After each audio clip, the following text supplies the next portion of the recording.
Yes, indeed. Welcome back to Sunrise. This time we're focusing on the budget. A figure for the 2017 budget has been put forward by the president, about over 7 trillion naira. That's what the president... 7.3 trillion naira. That's what the president presented for the National Assembly, and it's been broken down to various ones. It's 20% above what was proposed in 2016, and it's supposed to be funded from different avenues, oil and non-oil revenues. Now, before the joint session of National Assembly, that was done within the course of the week. I'm trying to look at the exact figure. Okay, what I have is 7.298 trillion naira, 20.4% higher than what was in 2016. And the budget of recovery and growth. Based on a benchmark of $42.5 per barrel, an oil production of 2.2 million barrels per day, average exchange rate put at 305 to $1. Aggregate revenues available to fund the federal budget about 4.94 trillion naira.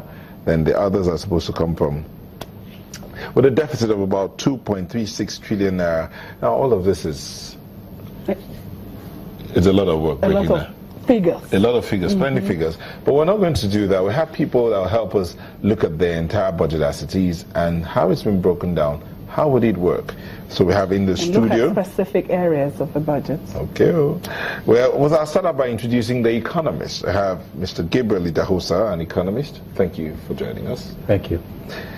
Aladotun Mabinori is also an economist. Thank you for joining us. Thank you for having me. To look at the other side of it, Remy Adesion is a project director, Pharmaceutical Society of Nigeria, Partnership for Advocacy in Child and Family Health. Thank you for joining us. Thank you. And Mr. Onai Komu, a security expert. Thank you for joining us. Morning, sir. The only one we didn't have here is an educationist. We've looked at the economy, health, security, but the education, maybe we'll all tie into the education. Thank you for joining us. Okay, so let me begin with the economists. Mr. Idahosa, when you heard or saw the president, because we had that live footage of that, when you saw the president doing the presentation and later you heard the breakdown of the proposals for 2017 as against 2016, what was your reaction? Well, it's a ritual that has to take place, so okay. That's the first thing.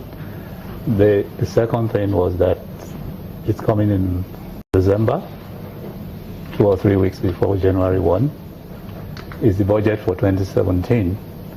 And clearly, the National Assembly is not even going to look at the budget before 1st of January. So before the 10th of January? Yeah.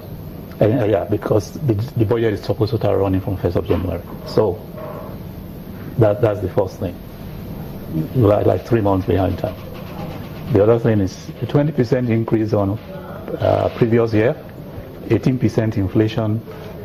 So what's the increase? 2%. That's the real increase. And you take the size of the budget as a whole and you look at the enormity of the issues you have. So it's not the figure of the budget, it's the policy that are coming with the budget that will make meaning for Nigerians.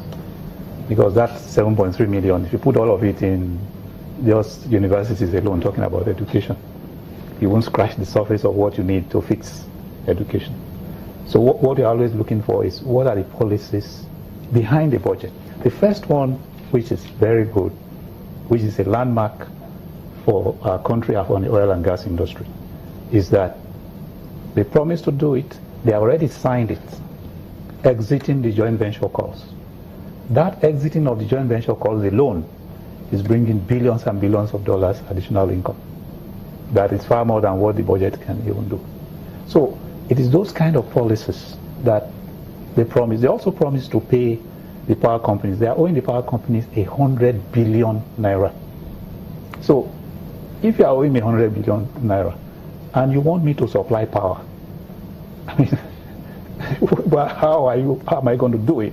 So the president promised that they are going to pay those bills.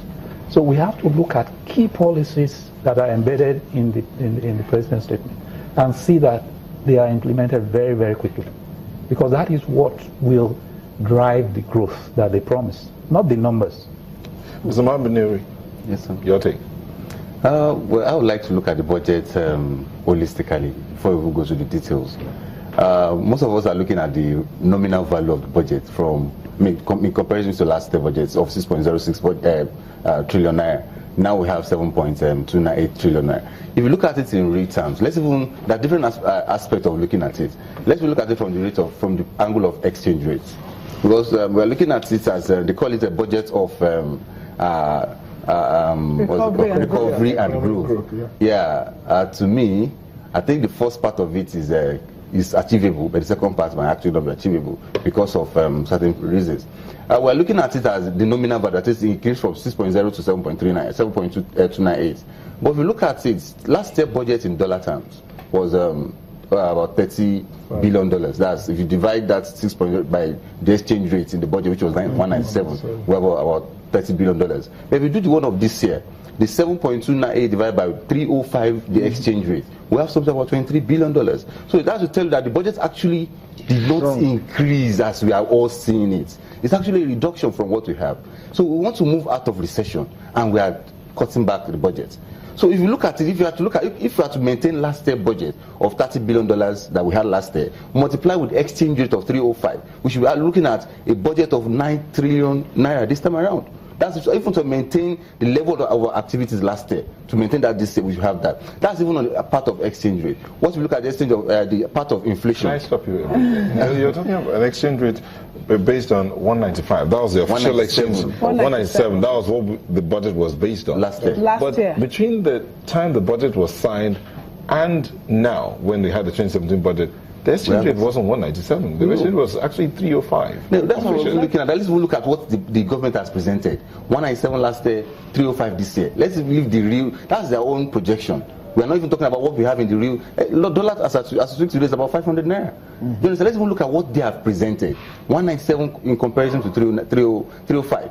So that means the budget of this year is actually about $7 billion lower than what we had last year. Do you understand? So I would say we want to move out of, not just move out of recession, want to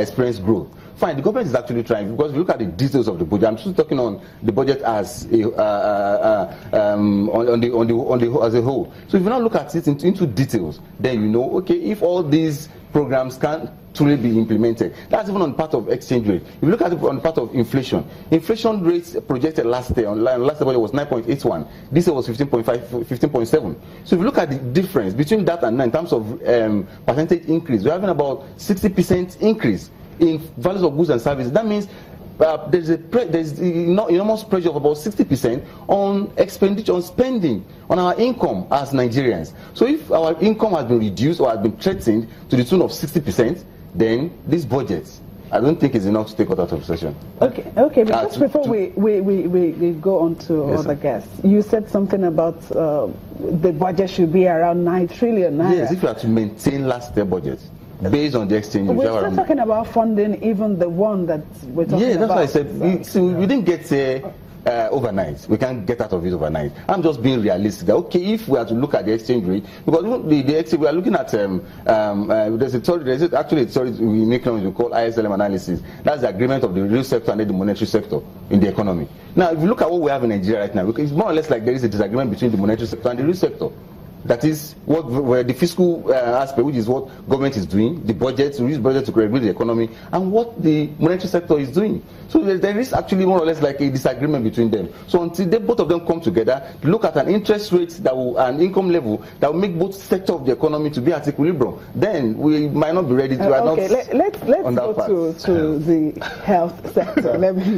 Last year the budget was around